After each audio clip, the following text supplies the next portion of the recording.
ಸತ್ಯವನ್ನು ಅರಿತು ಮುನ್ನಡೆದವರು ಯಾರು ಎಂದು ಕೇಳುವುದಿದ್ರೆ ಈ ಗಂಧರ್ವಲೋಕದ ಅಲ್ಪನಾದಂತಹ ಚಿತ್ರಾಶಯನ ನಾನೇ ಸರಿ. ಗಂಧರ್ವದಲ್ಲಿ ಎರಡು ವಿಧ, ಒಂದು ದಿವ್ಯರು ಮತ್ತೊಂದು ಮತ್ಯರು. ದಿವ್ಯರು ಅಂತ ಹೇಳಿದ್ರೆ ಗಂಧರ್ವಲೋಕದಲ್ಲಿ ಹುಟ್ಟಿ ಬೆಳೆದರು. ಮತ್ಯರು ಎಂದು ಹೇಳಿದ್ರೆ ಮತ್ಯಲೋಕದಲ್ಲಿ ಹುಟ್ಟಿ ಪುಣ್ಯ ಸಂಪಾದನೆಯನ್ನು ಮಾಡಿ ಆ ಮುಖೇನವಾಗಿ ಗಂಧರ್ವಲೋಕವನ್ನು ಸೇರಿದವರು. ಅದರಲ್ಲಿ ದಿವ್ಯರೇ ನಾವು. ದಿವ್ಯರಲ್ಲಿ ನೀವು ಎರಡು ಪ್ರಭೇದಗಳಿತ್ತು. ಮುನಿ ಎಂಬವರಿಗೆ ಹುಟ್ಟಿದವರೇ ಮುನಿಯರು, ರಾಧಾದೇವಿಗೆ ಹುಟ್ಟಿದವರೇ ರಾಧೆಯರು. ಅವರಲ್ಲಿ ರಾಧಾದೇವಿಗೆ ಹುಟ್ಟಿದ ರಾಧೆಯರು ನಾವು. ಸುರಪ್ಪನ ಓಲಗದಲ್ಲಿ ಸುರಪ್ಪನ ಅರಮನೆಯಲ್ಲಿ ನಮ್ಮ ತಂತಹ ಮಣ್ಣನೆಯ ಮನೆಯನ್ನು ನಾವು ಹೊಂದಿದವರು. ಚಿತ್ರಸೇನ ಗಾಯನ ಎನ್ನುವುದಿದೆ, ಅದು ಲೋಕ ಪ್ರಸಿದ್ಧವಾದುದು. ಒಮ್ಮೆ ಕೇಳಿದರೆ ಮತ್ತೊಮ್ಮೆ ಕೇಳಬೇಕು, ಮಗದೊಮ್ಮೆ ಕೇಳಬೇಕು, ಆಲಿಸುತ್ತಲೇ ಇರಬೇಕು ಎನ್ನುವ ಹಾಗೆ ಎಲ್ಲರಿಗೂ ಅನಿಸುವುದು ಹೌದು. ಇದು ಸತ್ಯವೇ ಸರಿ. ಹೀಗಾಗಿ ಅಮರಾವತಿಯಲ್ಲಿ ನಮಗೆ ಮಣ್ಣನೆಯ ಮನೆ. ಆ ಕಾರಣದಿಂದಲೇ ಮೂರು ಲೋಕದಲ್ಲಿ ನಮಗೆ ಯಾರೂ ಇಲ್ಲ ಎಣೆ ಎನ್ನುವಂತಹ ಸಂತೃಪ್ತಿಯ ಭಾವನೆ ನಮ್ಮಲ್ಲಿದೆ. ಎನ್ನಿನಂತೆ ಇನ್ನೂ ಕೂಡ ಸುರಪ್ಪನ ಓಲಗರ ಕಾರ್ಯಕಲಾಪಗಳನ್ನು ಮುಗಿಸಿ ನನ್ನ ಮನೆಯನ್ನು ಸೇರಿದ್ದೇನೆ. ಪ್ರಜೆಗಳ ಯೋಗಕ್ಷೇಮವನ್ನು ವಿಚಾರಿಸಿದ್ದೇನೆ. ಈ ಹೊತ್ತಿಗೆ ನನ್ನ ಮಡದಿ ಮನೆಯಲ್ಲಿ ನನ್ನಲ್ಲಿ ಏನೋ ಒಂದು ವಿಚಾರವನ್ನು ವಿತರಿಸಬೇಕು ಎನ್ನುವ ಆಶೆ ಉಂಟಾಗಿದೆ ಅಂತೆಯೇ ಬರಲಿ ನೋಡಿ.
ಗಂಧರ್ವ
ನಿಮ್ಮ ಮುಖವು ಕಂದಿದ ಕಾಯಬೇಕೆ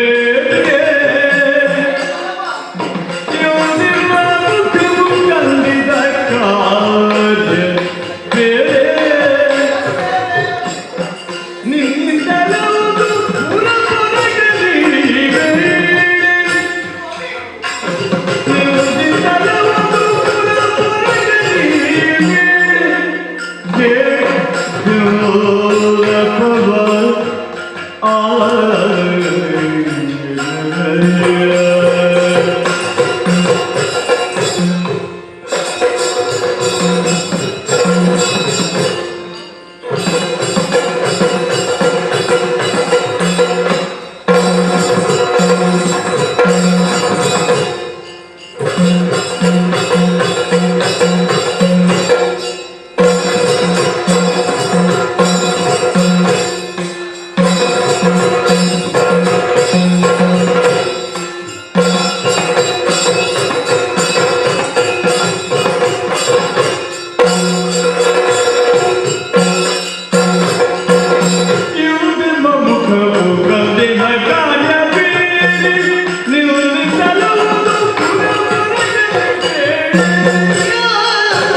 ಯಾವತ್ತೂ ನಗುತ್ತೂನು ಹೊತ್ತುಕೊಂಡು ಬರುವುದು ನಾವಿರುವರು.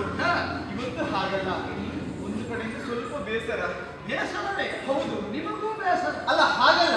ಅಲ್ಲ ನಿಮಗೆ ಏನು ಕಡಿಮೆಯಾಗಿದೆ ಅಂತಲೇ? ಅಯ್ಯೋ ಎಂತದು ಹೇಳ್ತೀನಿ. ಹುಟ್ಟುಕೊಳ್ಳುವುದಕ್ಕೂ ಕಟ್ಟುಕೊಳ್ಳುವುದಕ್ಕೂ ಯಾವುದಕ್ಕೆ ಕಡಿಮೆ ಮಾಡಿದ್ದೇನೆ ನಾನು ಹೇಳುವುದು. ಒಂದು ವಿಚಾರ ಹೇಳ್ಬೇಕಾ? ಕೆಲವೆಲ್ಲ ಹೊತ್ತು ತಂದೆಲ್ಲ ಪೆಟ್ಟಿಗೆಯಲ್ಲುಂಟು. ಇನ್ನೂ ಆಗಿಲ್ಲ, ಸಿಗಲಿಲ್ಲ. ಅದರ ಬಗ್ಗೆ ವಿಶೇಷವಲ್ಲ ಸ್ವಾಮಿ, ಬೇಸರವಲ್ಲ. ವಿಷಯ ಬೇರೆ. ವಿಷಯ ಬೇರೆ. ಏನದು ಹೇಳಿದ್ರೆ ಕೋಪ ಮಾಡ್ಲಿಕ್ಕಿಲ್ವಲ್ಲ ನಿಮಗೆ? ನಿಮ್ಮನ್ನು ಮದುವೆಯಾಗಿ ಅದೆಷ್ಟೋ ವರ್ಷಗಳು ಸಂದು ಹೋಯಿತು. ಇವತ್ತಿನ ದಿನದವರೆಗೂ ಕೋಪ ಮಾಡಿದಂತಹ ಖಂಡಿತವಾಗಿಲ್ಲ. ಮತ್ತೆ ಯಾಕೆ ಈ ಪ್ರಶ್ನೆ? ಎಲ್ಲಾದ್ರೂ ನನ್ನ ಮಾತು ಕೇಳಿ ನಿಮಗೆ ಕೋಪ ಬರ್ಲಿಕ್ಕಿಲ್ವಲ್ಲ? ಹೇಳು. ಮನಸ್ಸಲ್ಲೊಂದು ಆಸೆ ಉಂಟು. ಆಸೆ? ಇದು ಯಾವುದಿದ? ಇದರ ವಿಷಯ ಅಲ್ಲ. ಅಂದ್ರೆ ಯಾವುದು? ಅದು ವಿಷಯ. ಅದು ಏನೇ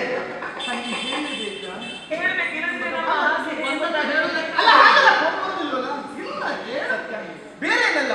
ಇಲ್ಲಿ ಇದ್ದುಕೊಂಡು ಮನಸ್ಸಿಗೆ ತುಂಬಾ ಬೇಸರವಾಗಿದೆ ಸ್ವಾಮಿ. ವ್ಯತ್ಯಾಸ ಬದಲಾವಣೆಯನ್ನು ಕಾಣಬೇಕು ಬಯಕೆ. ಅದಕ್ಕಾಗಿ ಅಂದ್ರೆ ನಮ್ಮಲ್ಲಿ ಇದ್ದುಕೊಂಡ್ರೆ ಯಾವ್ದಾದ್ರೂ ಕೂಡ ಬದಲಾವಣೆ ಆಗೋದಕ್ಕೆ ಸಾಧ್ಯವಿರುವಂತೆ.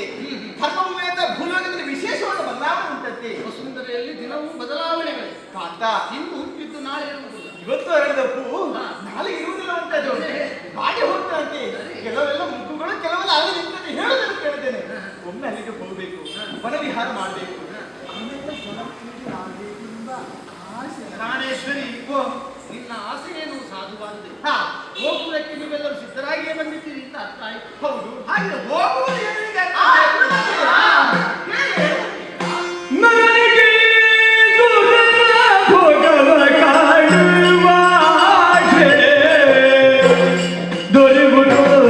ಕಷ್ಟ